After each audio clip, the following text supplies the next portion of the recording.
Big time weekend, Super Bowl weekend. We're going to have a big time conversation with a big time guest. I'm not wasting any time right here. Let's welcome in Grant Cohn from the Santa Rosa Press Democrat joining us on Bay Area Sports Night. I'm your host, Mark Carpenter, Jason Dumas. Grant, thank you so much for coming in. I want to dive into all the X's and O's because this is the Friday before the Super Bowl. So, okay, so you cover the 49ers a lot. You've seen the Rams twice a year. Mm-hmm. How do you even begin to describe Aaron Donald's skill set? Oh, man. He might be the best defensive player I've ever seen play in person. Mm-hmm. Do you ever have that impression of player, a different impression of player when you see him in person? Like Marshawn Lynch. That guy was always at the top of his game whenever he played the Niners, and I'd be there. And from what I can tell, he's the greatest running back of all time, just because I've seen him. Aaron Donald, every time I see him, he just destroys the 49ers. So, could happen again in the Super Bowl. Yeah. Absolutely. Yeah. Absolutely. Do you think Patriots offensive line has anything for him? And Ndamukong Suh, too, while we're at it, because obviously those guys are beasts in between those tackles. Yeah. What do you think the O-line over That's a great question. Patriots can do with that? Yeah, that's a great question. The way I look at the Patriots, and I'm slowly catching on to how good they are, the best unit on that team is their offensive line. Yeah. I agree. It's leading them to the Super Bowl right now. And the first guy you look at is the left tackle who used to be on the 49ers. Yeah, what's that about? He's fantastic, and he really shouldn't even be on that team. The Niners just gave him away. But you're asking about the interior. Really, the guards might be even better. Yeah. Trent Brown's fantastic, but you got Shaq Mason, Joe Tooney. There's some really good interior offensive linemen. I don't know if they can block Aaron Donald, but they just have to slow him up enough because Tom Brady doesn't really hold on to the ball very long. Yeah, they've been making Sony and all those other running backs look like Hall of Famers this postseason. Rex Burkhead? Yeah. Absolutely. I mean, when they beat the Chiefs because they could run the ball and control the clock. They had the ball twice as long as the Chiefs. And finally, in overtime, when the Patriots got the ball at the goal line. Let Kansas City touch it, right? Nope. Yeah. And when it was time to win the game, they just ran the ball behind Trent Brown, who caved in. Where do you put your finger on why the Rams defense, though, seems so inconsistent? And you know, lately they've been doing well, you know, with that front seven. But why did it take so long for them to kind of find their way and be dominant? That's a fair question. I mean, they patched this defense together before the season, right? They added Aqib Talib before the season. They added Marcus Peters and Ndamukong Suh. Talib gets hurt. They're trying to scramble it all together. They trade for Dante Fowler at the deadline. They've been scrambling. And now they finally got it all together in the playoffs, and they have one hell of a defensive coordinator in Wade Phillips. He's not Bill Belichick, but he might be one tier below. Yeah. And he's had quite a lot of success against Tom Brady in the past. Right, exactly. You go back to Denver in the AFC title game a couple of years ago. Okay, they went after him constantly. I'm thinking the Rams, I mean, while they don't have a Von Miller, they do have interior attacks with Donald and Suh. And the entire game, my opinion, hinges on what they're going to be able to do. Well, Wade Phillips is a big man coverage guy. Yeah. So he's not going to have a successful defense unless he has a big time pass rush and big time corners. Yeah. And when he was in Denver, he had that. Right. He had Von Miller, he had DeMarcus Ware, he had all those guys, and they really ate Tom Brady's lunch. Here in LA, he doesn't quite have the same. talent. Right. I mean, Dante Fowler doesn't jump off as not as good. Fowler's good, but not that. He's not Von Miller. Marcus Peters might get cut after the season. Aqib Talib's a little bit older. So I do think Wade Phillips is going to have a good game plan, and he does have some talent, but it's not exactly what he was working with in Denver. Which Jared Goff do you think shows up? The Jared Goff against the Saints, who kind of, second half was making game-winning throws all half? Or, the guy we saw kind of late in the regular season, you hit him, he gets out of a groove. Which one will we see? We saw that. Well, first off, give me your history of takes on Jared Goff. Okay, what is this? What has the analysis been like?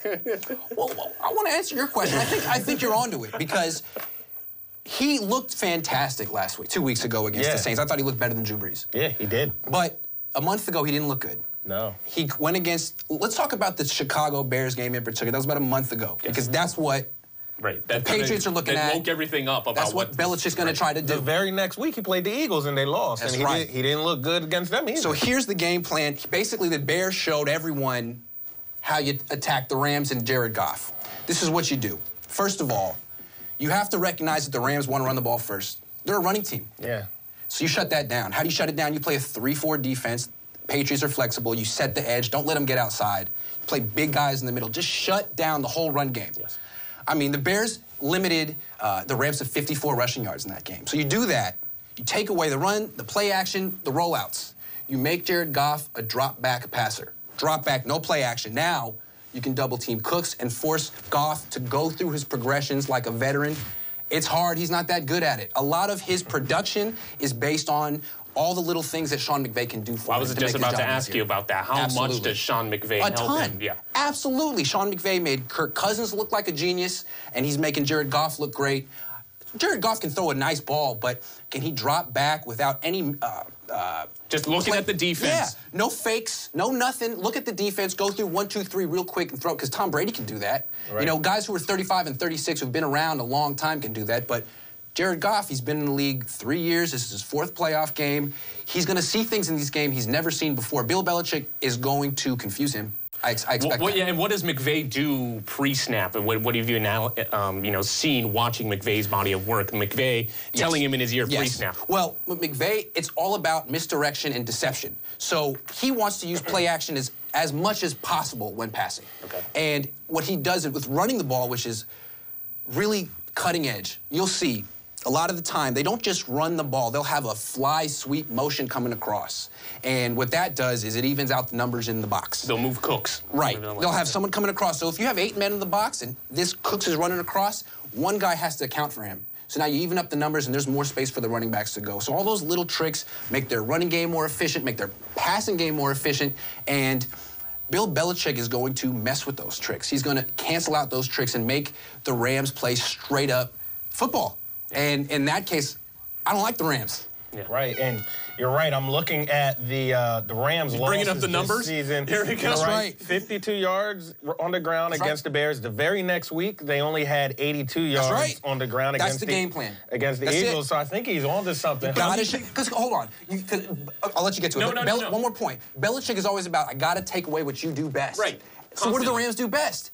You might not think about it, but it's run the ball, especially with C.J. Anderson. That's all I want to say. And even their loss against the Saints early in the year, they only had 92 rushing yards. That's it. You got to shut down the Even though run. they had 35 points, still only 92 rushing yards. They're saying, let Jared Goff beat us. That's right, because he's not that good. He can throw, he's talented, but he's young and he's inexperienced. And in the Super Bowl, it's going to be a big deal when you're going against a guy who's making his 40th start in the playoffs. Right.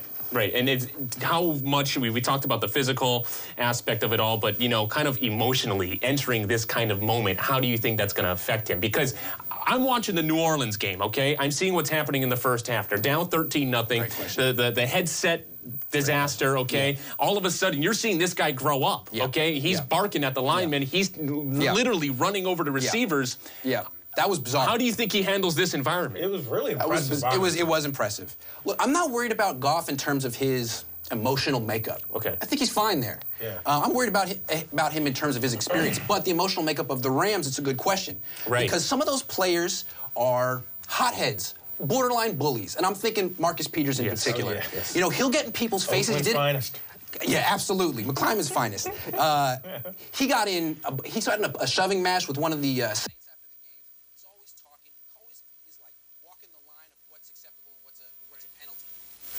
Can't do that against the Patriots.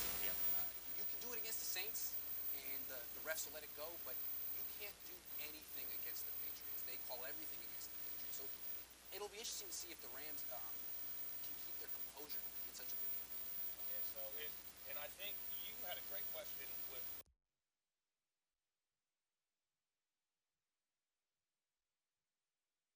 people differently. You have this 2-week build-up. I think the extra week, it hurts some people rather than help some people. Some people, they get, some extra time to heal, but sometimes people start feeling themselves a little. There's 2 extra weeks. Yes. They start reading the headlines. We saw years ago, I remember people, Freddie Mitchell on the Eagles predicted a win against the Patriots.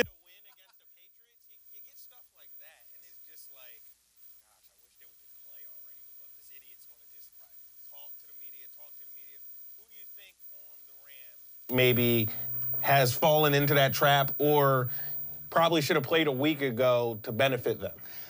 I don't think any of the Rams are overconfident. I mean, no one's picking the Rams. Okay. Unless you know someone who is. No one's picking the Rams. I don't think they're going to the game thinking, someone did. I forget who said it, but someone did say Tom Brady is old. and he's not that good anymore. You're right. Who said that? Mikel Roby-Coleman in their slot corner. And the next day he'd come back, hey, man, that was taken out of context. It's always a slot corner or something. He's going to eat that guy alive now. Right, because he's going to have to cover Julian Edelman. Yeah, in the slot. And, you know, the Rams... Isn't that the guy who got away with the penalty? Yes, it was a Tommy Lee Lewis, but I'm picking the Rams. That's the thing. I'm trying to make less a case is for the more. Rams on this Okay. show. All right, here's the thing. Okay. I was going to save this for the end. I'm going to say it right now. Rams 31, Pats 17. Wow. I think they win this going away. This is going to be... That's funny. I think it's the opposite. I like that score. I think it's the opposite, though. I think it's going to be 31-17 Patriots. I think this is McVay's game, okay? And what we saw with the Patriots, it didn't impress me against the Chiefs. Bless you. Bless you. God bless you. I love your exuberance. No, hey, I love it. We need to have hot takes, right? Absolutely. You know, one thing I did want to get to, though, okay, because talking about Jared Goff, another big question mark, what's happening with this Rams team. Todd Gurley, what's up with him? Todd Gurley, and what's up with him? How much of it is he's healthy? He's hurt. Right now, C.J. Anderson's their best running back. Because when he's healthy, what does his skill set look like? Oh, my God. He is the platonic ideal of speed and power. Yeah. I mean, no one has his combination of speed and power. He's not the most elusive guy, but the way Sean McVay gets him space, he's almost unstoppable, especially on a screen pass. Yeah. And what's nice about him, Sean McVay and Kyle Shanahan both have drawbacks in the red zone. Right. But if you have a running back like Todd Gurley, you don't even have to be a genius. Just give him the ball, he'll run through. So he makes their offense. He made their offense more potent earlier in the season, but what I see now is a guy with an injured knee who can't cut hard off of that knee, and he's basically just running straight. So if that's all he's got, I'd rather give the ball to C.J. Anderson. And C.J. Anderson, I'm bringing up that quote now. He had an amazing quote. Somebody this week, someone mentioned his weight, and obviously he looks like a bowling ball. I interviewed him over in Oakland earlier this year when he had that brief stint with the Raiders. Right. But he said, yeah, I might be big, but professionals can't tackle me that well. That's a great answer. Yeah. That's a great answer. I sat and I was like, you know what? He's right. He's like, make fun of my weight all you want. Like, once we meet in those trenches, like, we're going to mix it up. I want to say something about that. In football, a lot of times you look at these guys who are like body beautiful, who have like 6% body fat, and they're not good at football or they don't have endurance. It's like, what is that body giving you? How does that help you? I mean, you need carbs, you need energy. So if this guy has a few extra pounds and he can play hard through the fourth quarter, it's working for him. And that was what built him in Denver. It's working for him. You see it. You almost see it every year. LeGarrette Blount, who was the guy on the Green Bay Packers, the overweight running back. Lacey, back in the day. And Lacey. Yeah. Once it starts getting later in the year and it starts getting colder, you got to put on some pudding. People don't like hitting people when it's so cold out. Right. And I've always noticed these bigger backs, they start to build steam as the year goes on because the temperatures start to drop. That's right. I played cornerback. You don't want to hit. It hurts. It hurts to hit people. That's right. And, you know, it's getting cold, and you got this big bowling ball out there running through people. And you know, the Niners need to consider that because they have a bunch of featherweight running backs. Well, that's Jet McKinnon, right? Yeah, and you know, that's fine. It's worked for Kyle in the past, and it's fantastic when you're on your own 25-yard line. The defense has to cover 75 yards. But when you're on the 5-yard line, that 195-pound running back isn't doing you any favors. He's not helping you. So for the Niners to improve from there, I don't know if we need to talk about the Niners right now, but for them to improve, get to it. I got a couple questions. I mean, they ranked 32nd in red zone offense. They could use a guy like C.J. Anderson. Yeah, the Giants had a guy like that too. Another big running back. I can't remember. I'm going blank. Brandon Jacobs. Brandon Jacobs. Brandon Jacobs. That's it. Brandon Jacobs, another guy. Panthers had one. It was in January. No one would have wanted to tackle him. Yeah, and that's kind of how it plays out. Mike Tolbert, that's one. Yeah. You know, you mentioned the run game, the importance of the run game for the Rams. Okay, get Gurley in the mix, get Anderson in the mix. But the Pats, do you see that offense making it ugly? Kind of what we saw against the Chiefs, where you just control the clock using, a lot of James White, or is this a game where Brady has to air it out? That's a great question. Seems to me that they can do, if they're going to be facing a lot of man, here's the thing. Right. They're going to be facing a lot of man coverage. And that's why I'm picking the Patriots to win big, because they're going to get a lot of long, explosive passes. They're going to get these little rub routes and get a 2-yard pass is going to go for 30 yards. They're going to have, the Rams are going to have a real tough time covering Julian Edelman, Rob Gronkowski, James White. I think... despite their front seven? Yes, despite their front seven, because as good as those pass rushers are, the Patriots' offensive line is up to the challenge, and Brady gets rid of the ball so fast. I mean, he never gets touched. Yeah. these defenses force you to execute. Their whole philosophy is you can't execute 10, 11, 12 play drives over and over again. The Patriots can. Yeah. They always can. Right. And with that offensive line and that running game, it's easier than ever. I'm not picking against the That's not doing it. It's not going to happen. Now, on both teams, give me an X factor. Patriots and Rams, who has to perform, who has to be that guy to have a big day for each? And it can be the obvious. It can be Brady, but who's the X factor on each side? Man, that's a really good question. For the Patriots, I'm going to say their entire interior offensive line. Because if they can't block Aaron Donald, the game's over. Right. Then what's the other team? The Rams.